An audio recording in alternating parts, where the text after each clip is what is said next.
येणाऱ्यांचे स्वागत करतात ती घराची दारे.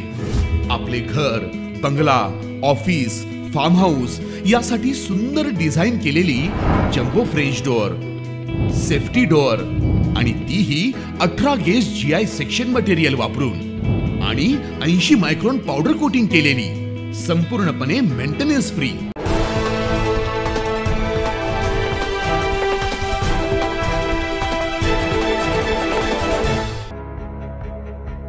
नाशकात फरांदे यांच्या नेतृत्वात IT पार्क उभारणार, उपमुख्यमंत्री देवेंद्र फडणवीसांची घोषणा. विधानसभा निवडणुकीच्या प्रचारासाठी 2 दिवस शिल्लक असताना उमेदवारांसह कार्यकर्त्यांचा उत्साह शिगेला पोहोचलाय.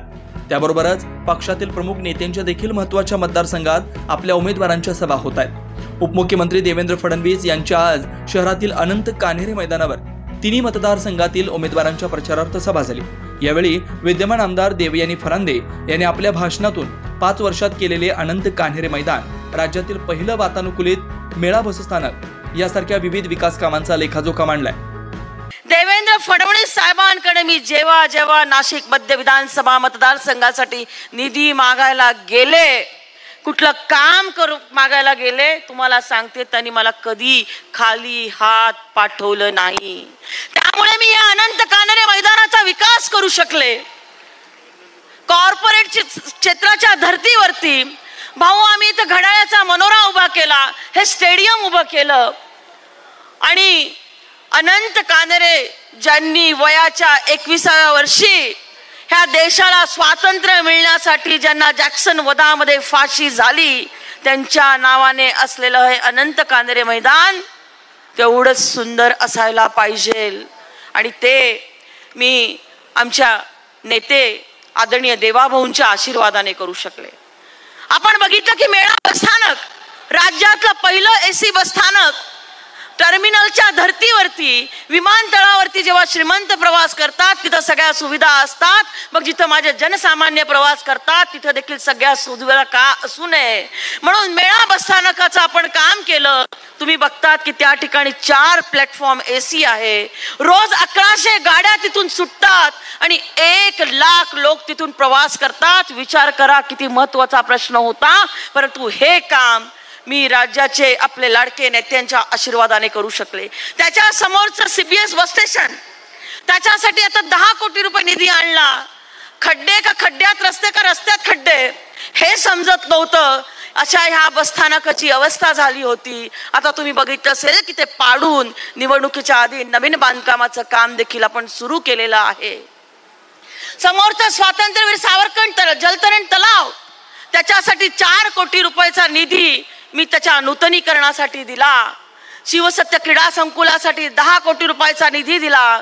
छत्रपती शिवाजी जलतरण तलाव, आमच्या आकाशवाणी परिसरामध्ये भाऊ आपण अतिशय कॉर्पोरेट स्टाईलचं अतिशय सुंदर असं जलतरण तलाव, तुम्हाला सांगते आचारसंहितेच्या आधी त्याचं लोकार्पण केलं. यशवंत व्यायामशाळा ज्याला 100 वर्ष झाली, आमच्या नाशिकची ओळख, मी स्वतःहून गेले आणि त्यांना सांगितलं तुम्ही सांगा, तुम्ही 100 वर्ष ही व्यायामशाळा चालवतात, तुम्हाला आमच्या सरकारकडनं काय मदत पाहिजे. तुम्हाला सांगते त्यांना 3.5 कोटी रुपये खर्च करून नवीन व्यायामशाळा बांधून दिली. आमचं जिल्हा क्रीडा संकुल ह्याची अतिशय दुरवस्था झालेली होती.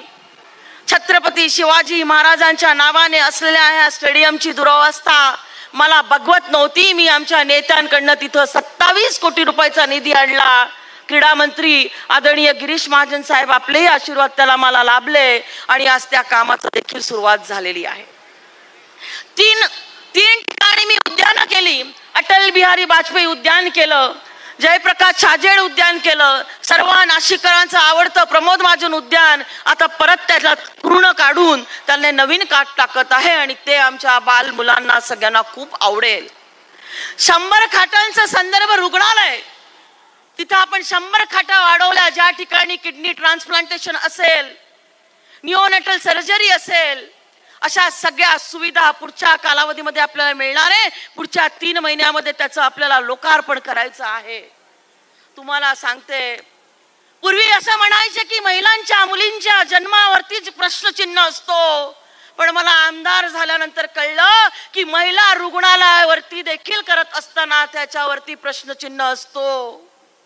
माझ्या विरोधामध्ये जे आपण त्यांचा पराभव केला 2014 मध्ये आणि तेच आता परत माझ्या विरोधामध्ये उमेदवारी करत आहेत. त्यांनी तुम्हाला सांगते ते 2013 मध्ये मंजूर झालेलं ते हॉस्पिटल दीड वर्ष ते काय आमदार म्हणून करत होते, तेव्हा ते आमदार होते, त्यांना जमलं नाही. मी आमदार झाल्यानंतर त्याच्यासाठी जागा शोधली, 4 ठिकाणच्या जागा रद्द झाल्या. तुम्हाला सांगते फडणवीस साहेबांनी मला आशीर्वाद दिला आणि एका ठिकाणची आम्ही जागा फायनल केली. तिथं काम सुरू करायला गेलो तर माझ्या विरोधात आंदोलन केली आणि तुम्हाला सांगते मला कोर्टात देखील नेलं. आमच्या महिला रुग्णालयानो, माता भगिनींनो, गोर गरिबांसाठी जे मी रुग्णालय करत होती त्या रुग्णालयामध्ये नेऊन यांनी ते विकासाचं कामाला अडथळा निर्माण केला. कोर्टामध्ये देखील मी जिंकले आणि तुम्हाला सांगते की त्यानंतर त्याचं पहिल्या टप्प्याचं काम आपण पूर्ण करून घेतलंय आणि दुसऱ्या टप्प्याच्या कामासाठी देवेंद्र भाऊनी मला परत 40 कोटी रुपयांचा निधी दिलेला आहे. भाऊ, मी आमच्या माता भगिनींकडनं तुमचे मनापासून आभार मानते. तसेच उपमुख्यमंत्री देवेंद्र फडणवीस यांनी देखील लवकरच आपल्या नाशिक शहरात देवयानी फरांदे यांच्या नेतृत्वात IT पार्क देखील उभारण्यात येणार असल्याचं सांगितलंय. त्या काळामध्ये स्थगित करण्याचं काम हे महाविकास आघाडीने केलं होतं. आज आपण पाहू शकतो नाशिकच्या रिंग रोडचा विकास असेल, समृद्धी महामार्गाची कनेक्टिव्हिटी असेल, इकडे चेन्नई सुरत मार्ग असेल, या सगळ्या मार्गांमुळे नाशिकमध्ये एक इंडस्ट्रियल इकोसिस्टीम तयार होते आहे. मागच्या 2.5 वर्षामध्ये या ठिकाणी 2,500 कोटी रुपयाचं महिंद्राचं एक्सपान्शन आपण आणलं. 5,000 कोटीची रिलायन्स लाईफ सायन्सेसची एक गुंतवणूक आपण या ठिकाणी आणली आणि आता येत्या काळामध्ये मोदीजींच्या आशीर्वादाने एक IT पार्क देखील या नाशिकमध्ये आम्ही आणणार आहोत. त्याकरता सगळ्या प्रकारची तयारी आम्ही केलेली आहे. नाशिकमध्ये मोठ्या प्रमाणात या ठिकाणी ITचं काम आता का होऊ शकेल? IT पार्क करायचा असेल तर कनेक्टिव्हिटी लागते. नाशिकमध्ये एअरपोर्टच सुरू नसायचं, जिथे एअरपोर्ट नाही तिथे कधीच IT येत नाही. आता नाशिकचं एअरपोर्ट देखील आपल्याच सरकारने सुरू केलं आणि देशभरातली कनेक्टिव्हिटी आपण दिली आणि आता महामार्गांची कनेक्टिव्हिटी होते आहे आणि त्यासोबत आपलं जे IT हब आहे म्हणजे पुणे, या पुणे आणि नाशिकमध्ये हाय स्पीड ट्रेन ही आपण सुरू करतो आहोत.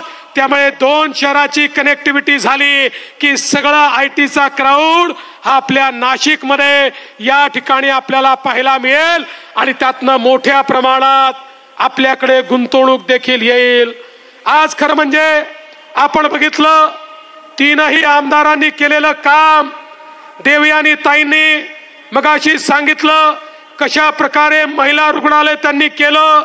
छत्रपती शिवाजी महाराज स्टेडियम असेल, मेळा बस स्टॉप, तर या ठिकाणी एअरपोर्ट सारखा तयार झाला. जवळजवळ 500 कोटी रुपयांपेक्षा जास्त निधी वेगवेगळ्या कामांकरता हा त्यांनी या ठिकाणी आणला आणि खऱ्या अर्थानं आपल्या मतदारसंघाचं परिवर्तन केलं. आमच्या सीमाताई हिरेंनी या ठिकाणी पाठपुरावा करून सिडकोच्या ज्या काही जागा होत्या त्या लीज होल्ड होत्या त्या फ्री होल्ड करून घेतल्या. या प्रचार सभेस महायुतीचे उमेदवार, पदाधिकारी, कार्यकर्ते मोठ्या संख्येने उपस्थित होते. 9 न्यूज महाराष्ट्र ब्युरो.